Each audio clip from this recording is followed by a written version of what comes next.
Assalamualaikum warahmatullahi wabarakatuh. Jumpa lagi dengan Bu Mami. Kita lanjutkan materi metabolisme zat besi dan zinc. Nah, untuk kali ini kita akan masuk pada materi zinc metabolism.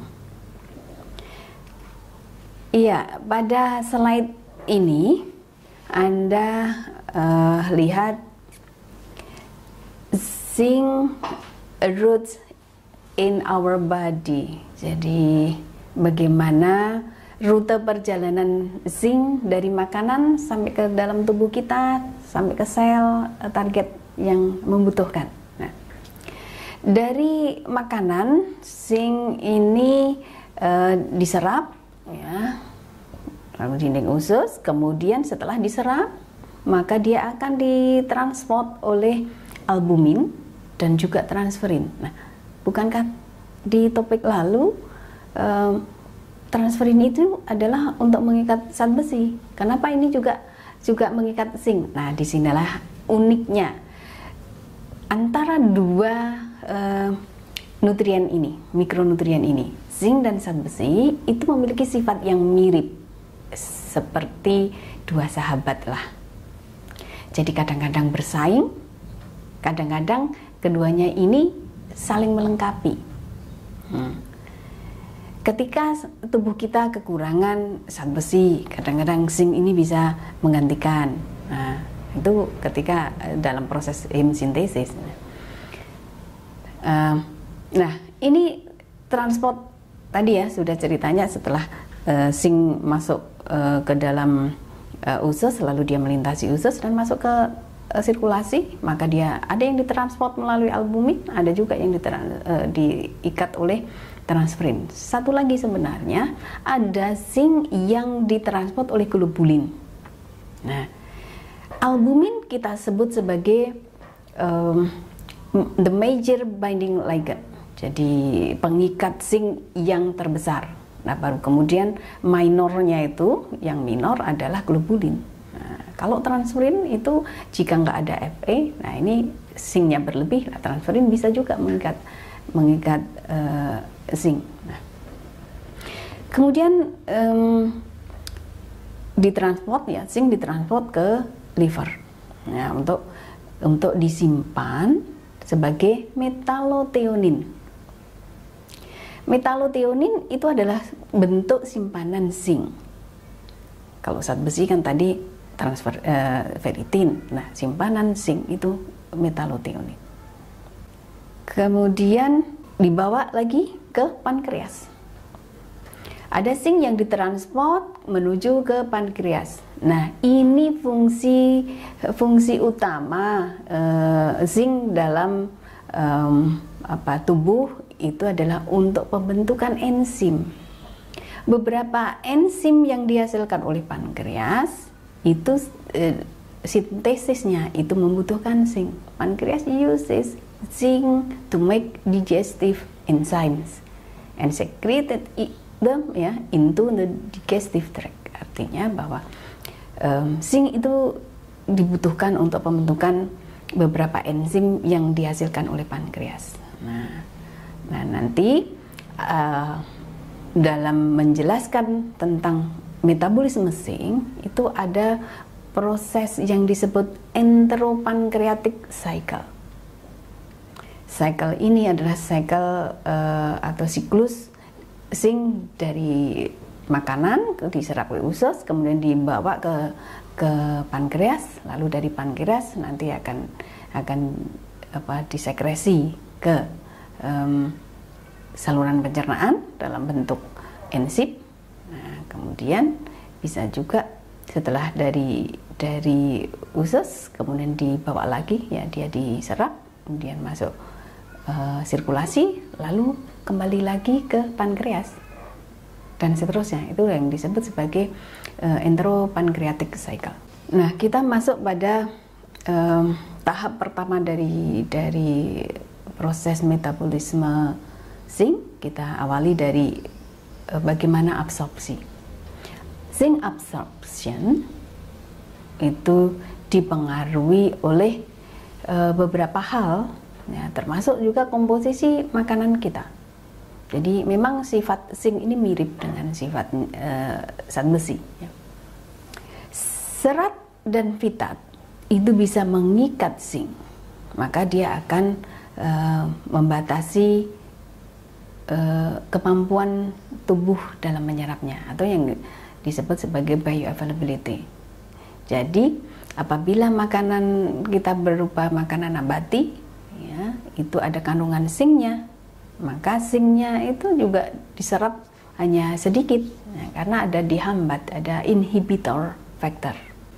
Mekanisme penyerapan zinc itu melalui dua jalur atau dua mekanisme. Ada dua mekanisme penyerapan zinc. Yang pertama adalah transcellular transportation, atau disebut juga carrier mediated process. Kemudian mekanisme yang kedua itu adalah paracellular transport. Nah, ini yang disebut sebagai difusi pasif. Nah, gambar dalam slide ini menunjukkan dua jenis mekanisme itu. Nih yang di bawah ini zinc itu akan diabsorb melalui proses difusi pasif. Ini yang kita sebut sebagai paraseluler. Kemudian yang di atas nih, ini adalah proses melintasnya zinc itu melalui mukosa usus. Nah, melalui mekanisme carrier mediated. Siapa yang memediasi? Disebut sebagai carrier mediated atau transselular itu karena dia dimediasi oleh suatu protein. Nah, protein inilah yang disebut sebagai cysteine rich intestinal protein. Jadi protein yang dihasilkan oleh dinding intestinal, dan protein tersebut kaya akan cysteine. Cysteine adalah satu jenis asam amino. Nah, jadi CRIP atau cysteine rich intestinal protein itulah yang akan membantu zinc melintasi membran serosa atau membran basolateral. Nah, dia keluar, ya, dia akan keluar usus itu dengan bantuan CRIP. Nah, jadi ketika zinc masuk, nah, kemudian dia akan berikatan dengan metallothionin. Jadi metallothionin kemudian zinc akan dilepas lalu diikat oleh CRIP. Nah, kemudian CRIP ini kemudian menempel di dinding basolateral lalu melepaskan zinc keluar dari usus menuju ke sirkulasi. Begitu dia masuk ke sirkulasi lalu ditangkap oleh albumin. Nah, maka albumin inilah yang akan membawa zinc menuju ke sel target. Nah, lebih jelas lagi pada slide berikutnya ini menjelaskan bagaimana mekanisme zinc absorption. Jadi zinc bervalensi 2, dia akan masuk ke dalam dinding usus, itu dibantu oleh protein transport. Protein transport ini yang disebut ZIP atau ZIP. ZIP adalah suatu protein transport yang membawa atau yang tugasnya itu membawa protein dari luar sel masuk ke dalam sel.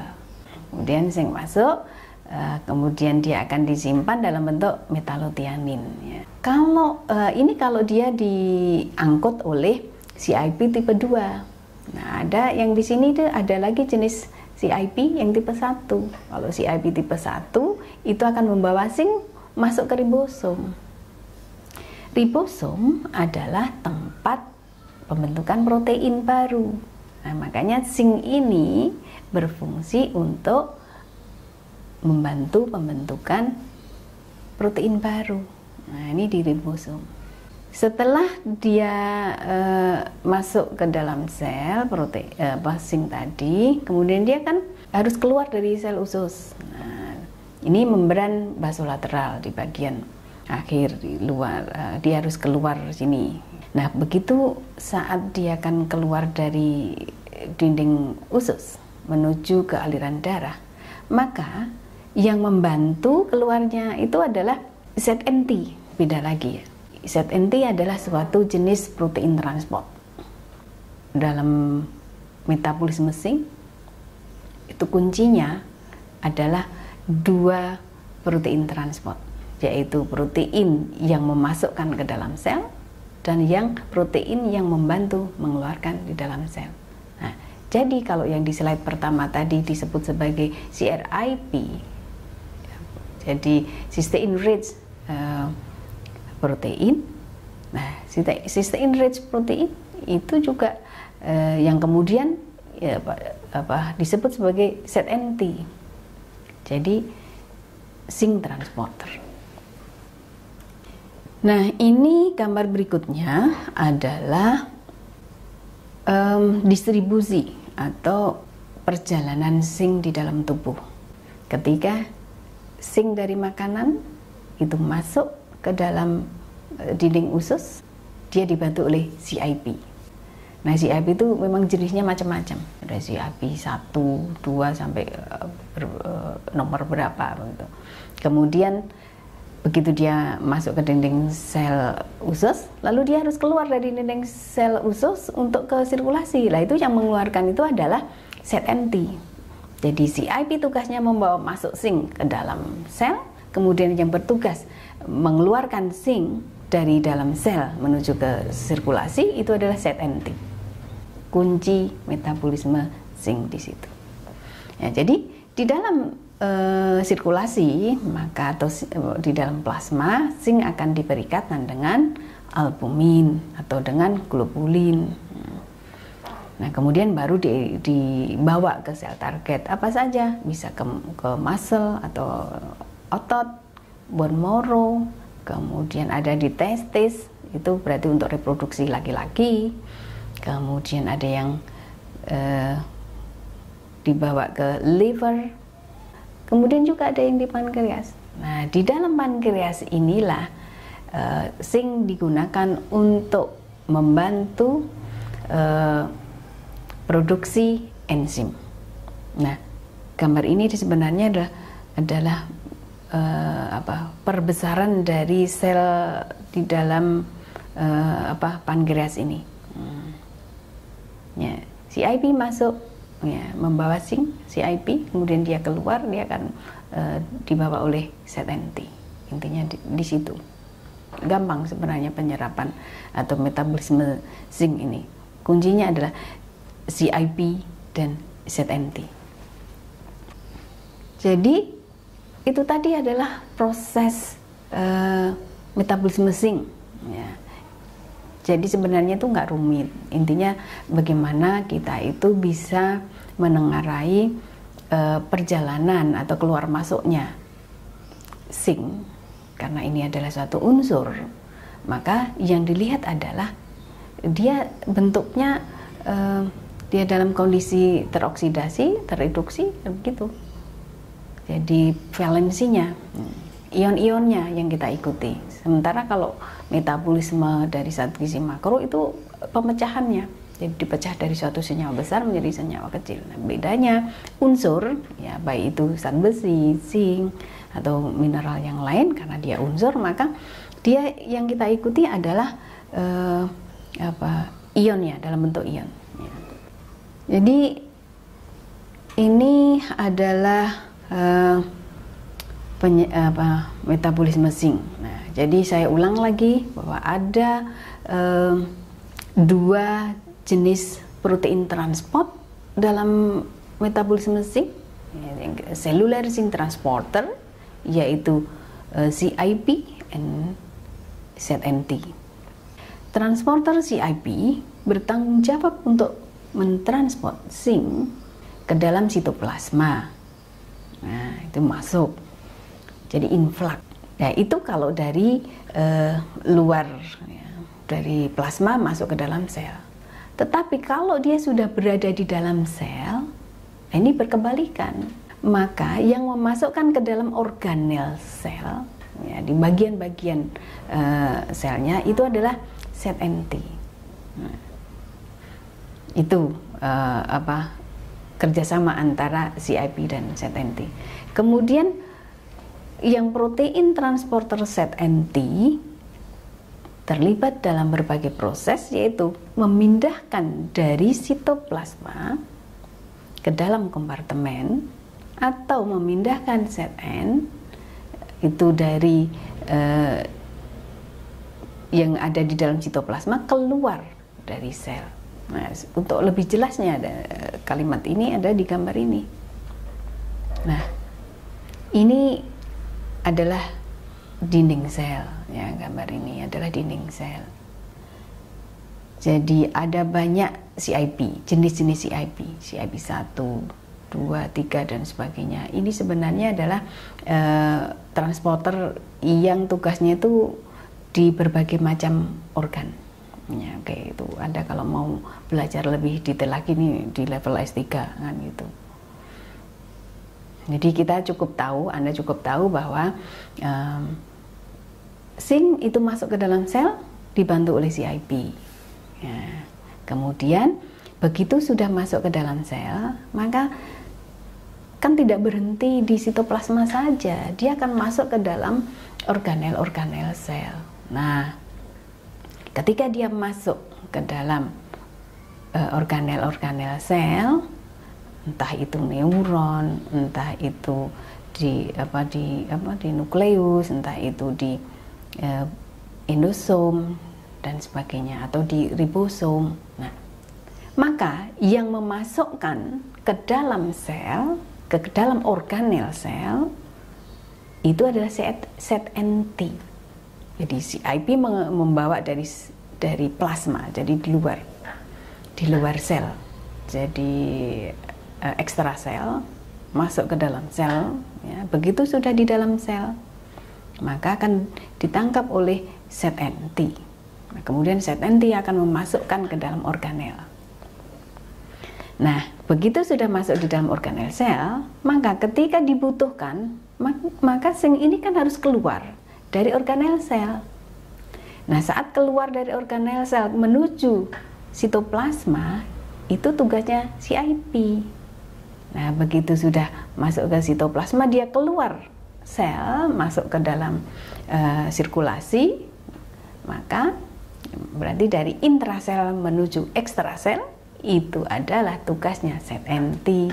Jadi untuk mempelajari metabolisme zinc, kita sebenarnya belajar tentang protein transporternya, protein yang mentransport zinc, CIP dan ZNT. Jika ada pertanyaan, nanti kita sambung diskusinya melalui WA Group. Stay at home, keep healthy, jaga kesehatan Anda. Kita ketemu dalam diskusi di WA Group. Wassalamualaikum warahmatullahi wabarakatuh.